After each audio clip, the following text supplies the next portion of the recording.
예, 자, 계속 이어서 설명을 하도록 하겠습니다.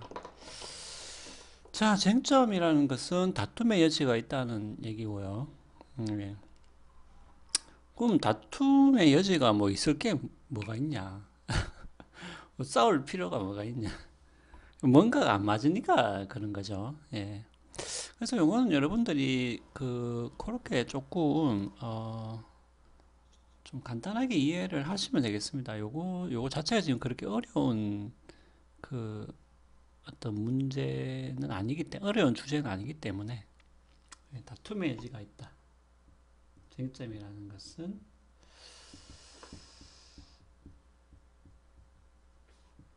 근데 관습과 일치를 하면 없죠.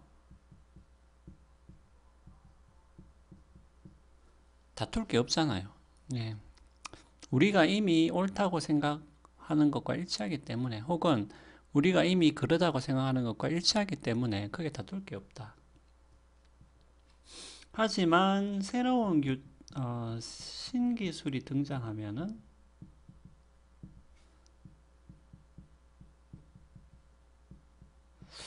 다툼의 여지가 생기죠. 자, 요럴 때는 보통 이제 규칙 만들기, 규칙을 만들죠. 예, 이것은 뭐 거의 대부분이 다 요런 패턴으로, 요런 양식으로 논리가 다 진행이 됩니다. 예, 그래서 뭐 인간 복제라든지, 뭐 자율 주행차라든지, 뭐 요런 신기술이 등장했을 때 어, 보통 이제 뭡니까? 위원회를 만들죠. 위원회. 위원회를 만들어 가지고 일종의 어, 규칙,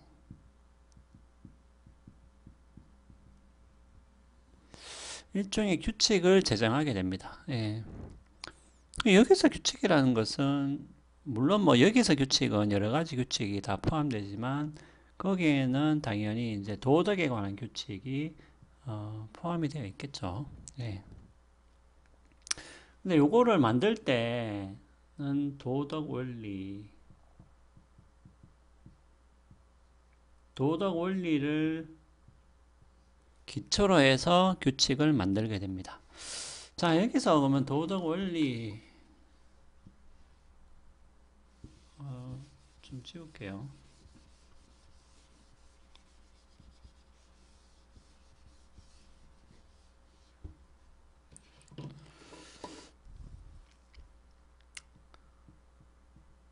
뭐 이익 부여,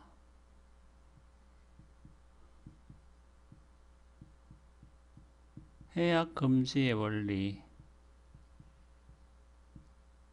뭐 이익이 되도록 이익을 주는 방식으로 행동하라. 혹은 뭐 해악을 끼치면 안 된다라는 원리, 그 다음에 정의의 원리,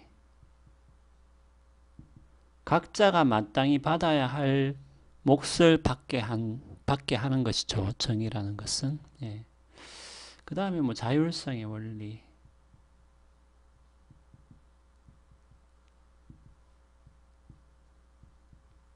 요거는 개인의 권리와 의무를 인정을 하라는 원리가 되겠죠. 이런 것들이 우리가 흔히 말하는 도덕 원리가 되는 것이고요.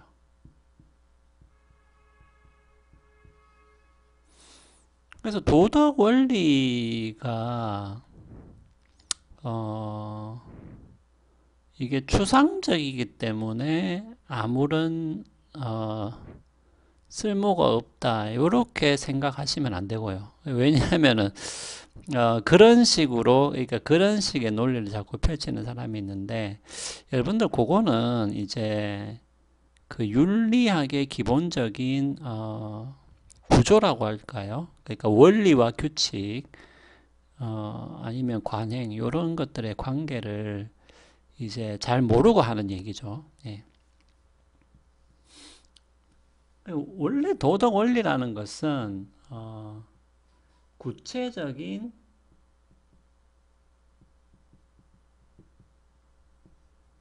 지침이 아닙니다. 구체적인 지침하고는 다르죠. 도덕 원리라는 것은. 예.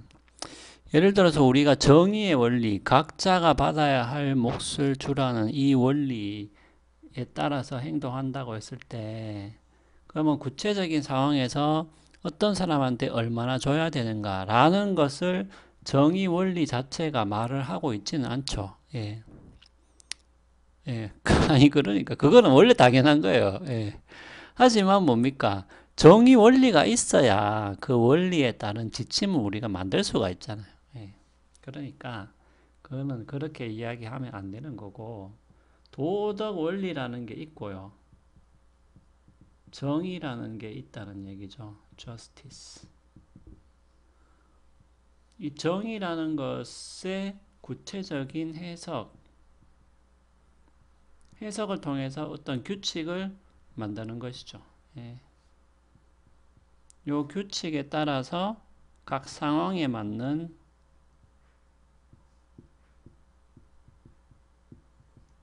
뭐 행동 지침을 만들 수는 있겠습니다. 예.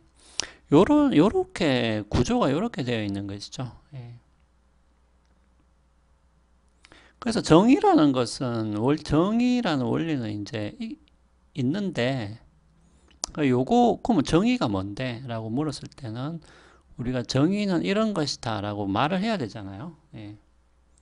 정의는 원래 기본적으로 구체적인 해석을 요구를 합니다. 예. 그러면 그 해석에 따라서 정의는 이런 것이다 라고 나름대로의 규칙을 만들 수가 있고요. 이 규칙에 따라서 우리 각 상황에 맞는 지침을 만들 수는 있겠죠. 예. 여기서의 상황에 맞는 지침이라는 것은 정말 말 그대로 뭡니까? 어떤 이렇게 행동하라 라는 이런 지침이 되겠죠. 예. 그러니까 당연히 도덕 원리 자체는 요렇게 하라라는 건 없어요. 예, 맞잖아요. 자율성의 원리도 마찬가지고, 예, 해악 금지, 그러니까 해악을 끼치지 말라라는 것도 마찬가지입니다. 예. 예를 들어 볼까요? 그러면 여러분들 해악 금지 원리, 저쪽에서 해야 될 것 같은데.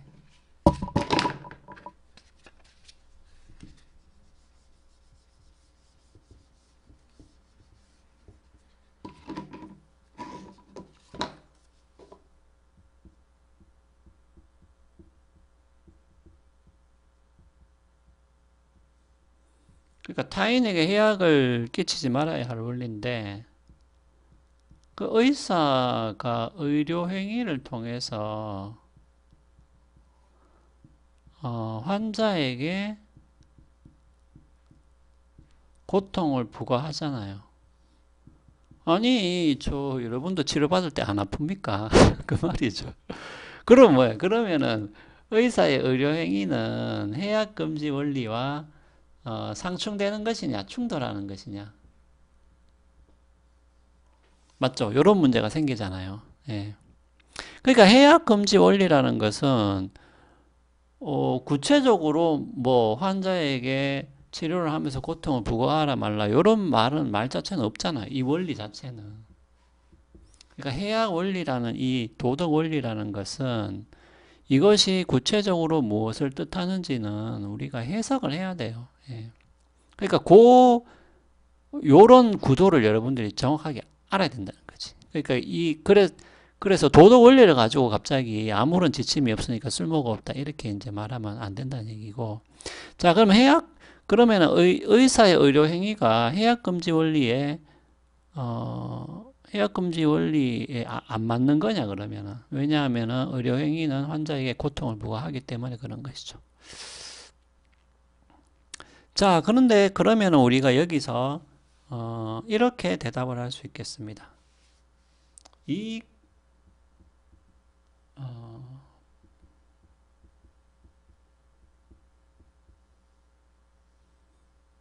근데 뭐 이익 부여 원리를 굳이 안 가지고 오더라도 우리가 이렇게 말을 할 수 있겠죠.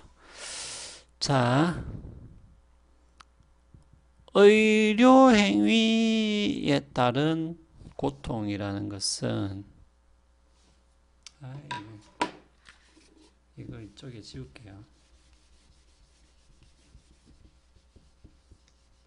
이익부여 굳이 안 가져와도 될 것 같아요. 우리가 이렇게 이야기를 할 수가 있겠죠. 자, 의사의 의료행위가 환자에게 고통을 부과하더라도 그것은 해약금지 원리의 그러니까 해약금지 원리를 위반하는 것이 아니다라고 말을 할 수가 있는 것이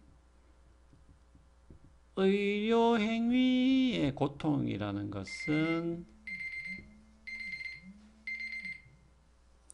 자, 시간이 다 돼버렸네요. 자, 의료행위의 고통이라는 것은 뭐예요? 더 큰 고통 혹은 궁극적으로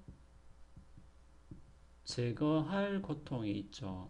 맞죠? 지금 우리가 환자를 치료한다는 것은 우리가 궁극적으로 치료를 해야 할 이런 고통이 있잖아요. 여기로 가는 하나의 수단, 이것이 우리가 목적인 것이죠. 그러니까 실제로는 해약을 안 끼치는 거, 혹은 해약을 없애는 거. 그러니까 그것을 위한 하나의 수단으로서의 고통이기 때문에 이런 수단을 통해서 뭡니까? 이 수단을 거쳐야지만이 더 큰 고통 혹은 궁극적으로 제거해야 할 해약을 없앨 수가 있기 때문에 이러한 수단으로서의 고통은 이것이 허용이 되거나 정당화된다라고 말을 할 수가 있겠습니다. 왜냐하면 궁극적으로는 해약을 없애려고 하는 것이죠. 의사의 의료행위는 여기 있죠. 더 큰 고통 혹은 우리가 궁극적으로 의사가 제거하고자 할 고통을 위한 하나의 수단으로서 사용이 된 거기 때문에 이것은 해약금지 원리를 위반하는 것이 아니다. 오히려 허용되거나 정당화될 수 있는 고통이 되겠죠. 이런 식으로 여러분들 뭡니까? 도덕 원리와 구체적인 행위, 구체적인 행위를 이어주는 해석은 반드시 필요합니다. 예.